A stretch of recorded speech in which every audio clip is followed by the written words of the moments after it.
SCP-004 Object Class Euclid Special Containment Procedures. When handling items SCP-004-2 through SCP-004-13, proper procedure is vital. The items are not permitted to be moved off-site unless accompanied by 2 Level 4 security personnel. Under no circumstances should any other component of SCP-004 be taken through SCP-004-1. The effects of doing so are yet unknown, and the current cost of experimentation makes further research impractical. Should any of the objects contained within SCP-004-1 breach containment, or the facility be breached, the keys must be brought inside and the door closed prior to activation of Site-62's on-site warhead. Unauthorized removal of the keys from testing area is grounds for immediate termination. Level 1 clearance is required for basic access to SCP-004-1. Level 4 clearance is required for use of SCP-004-2 through 13. Description: SCP-004 consists of an old wooden barn door, designated SCP-004-1, and a set of 12 rusted steel keys, SCP-004-2 through SCP-004-13. The door itself is the entrance to an abandoned factory in Data Expunged. Chronological history: 2nd of July 1949. A group of 3 juveniles trespassing on federal property near Redacted find the door. According to their testimony, they found a set of rusted keys in an iron lockbox and determined what door the keys unlock. The juveniles are taken into custody after they contact Sheriff Redacted when one of their friends, designated as SCP-004-CAS-01, goes missing. 3rd of July 1949. Local authorities find the severed right hand of SCP-004-CAS-01 8 kilometers from SCP-004-1. Other parts of SCP-004-CAS-01's body are found scattered as far as 32 kilometers from the factory. Under interrogation, the apprehended juveniles tell authorities that upon opening the door with one of the keys, SCP-004-CAS-01 was torn into several pieces, each of which disappeared. At this point, the Scp-Foundation takes over the investigation. 4th of July 1949. SCP Agent Redacted obtains the keys from the local authorities to begin testing. Tests show that SCP-004-2 through SCP-004-13 all fit into a single lock on the large barred door. 12 Class D personnel are assigned to test effects of the door. Of the 12 test subjects, each trying a different key to enter the room, only 2 survive. Opening the door with any key except SCP-004-7 or SCP-004-12 caused the test subjects to be torn apart in multiple directions. However, no dismembered parts were found until later. At the time of writing, only 2 parts of each subject have been recovered, with the exception of the subject using SCP-004-Redacted, whose pieces were scattered in close proximity. The others have, for all intents and purposes, vanished from existence. Of the 2 surviving subjects, only one, having used SCP-004-7, returned unharmed. The other came back in a near catatonic state, able only to remove himself from the room and then collapse on the floor, and had to be restrained to prevent him from gouging his eyes out. See Appendix A, Mental Health Effects of SCP-004. The subject using SCP-004-7 said that he had entered a large room, possibly big for the size of the attached building.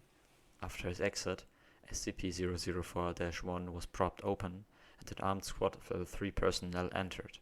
The size of the room is impossible to measure, and the doorframe and the individuals in the room are the only part of the room that can be felt or illuminated.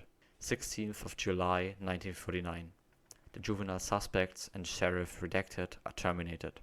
2nd of August 1949. Redacted is declared a hazardous area due to unexploded ordnance, and fences erected in order to prevent civilian ingress.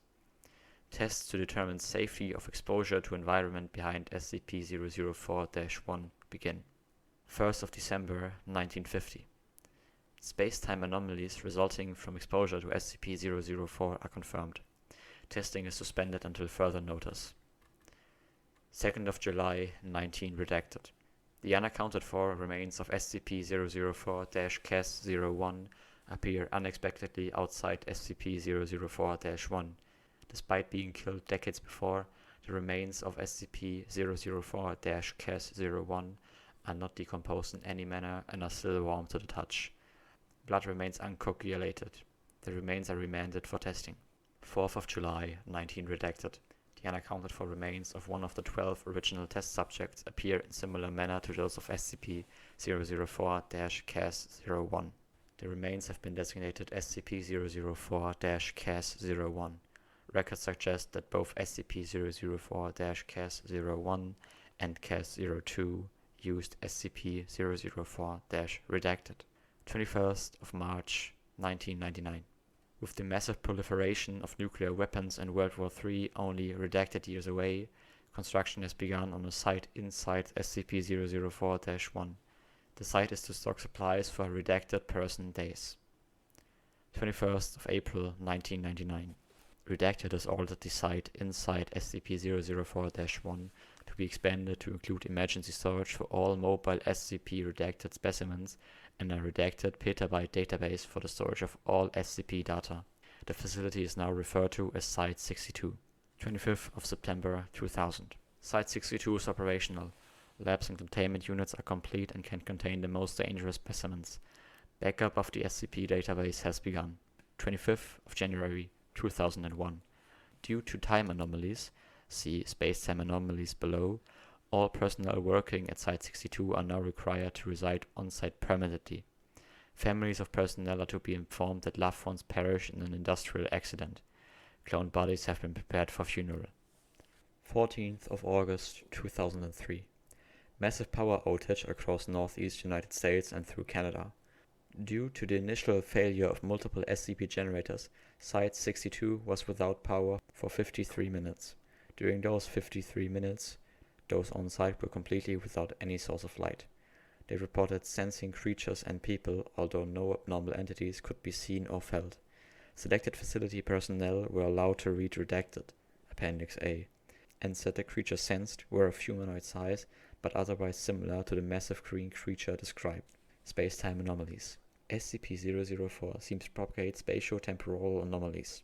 Personnel leaving the facility report losing time.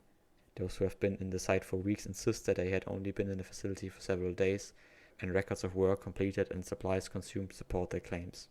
Other temporal anomalies involve SCP-004-2 through 13, especially the reappearance of SCP-004-CAS-01 and SCP-004-CAS-02 exactly redacted years after using SCP-004 redacted. Redacted has been assigned to investigate all aspects of these time anomalies. Spatial anomalies include the impossibly large dimensions of the area opened by SCP-004-7.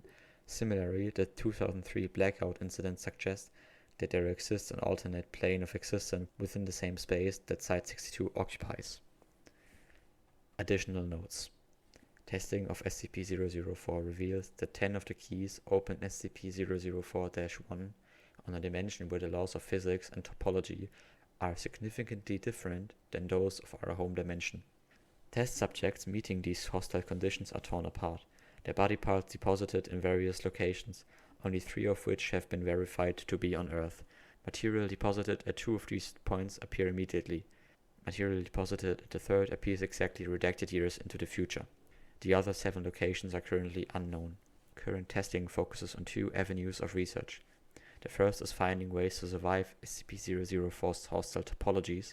The second, data expunged, suggests that SCP-004-2 through 13 may open doors other than SCP-004-1. Appendix A. Mental health effects of SCP-004-12.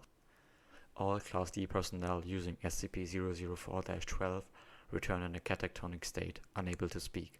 Some may have enough energy left to try to claw out their eyes. Of the 16 subjects, only 4 have survived. Only 1 has regained speech, following long-term psychotherapy. He was able to tell the psychiatrist that he saw a massive green creature, so large that much of his body extended beyond his field of view. He reported innate fear and sudden recognition, as if it were something buried deep in his primal fears. enforced implantation of incomprehensible memories. Subject displays acute anterograde and retrograde amnesia. Appendix B. Additional information. Item SCP-004-14. Date of discovery: 2nd of December 1950. Origin of object. Object was discovered elsewhere in factory area, in a previously undiscovered manager's office. Description. Object appears as a large, unvarnished wooden box. The box may have been unlocked by the safe key, SCP-004-7, as well as 5 of the unsafe keys. See document SCP-004-1. Upon unlocking SCP-004-14 with SCP-004-7, the box opens automatically on hinges. The volume of the space inside is precisely 5 times greater than the outer dimension supply. Items placed within while the lid remains open do not affect the weight or any other properties of the box.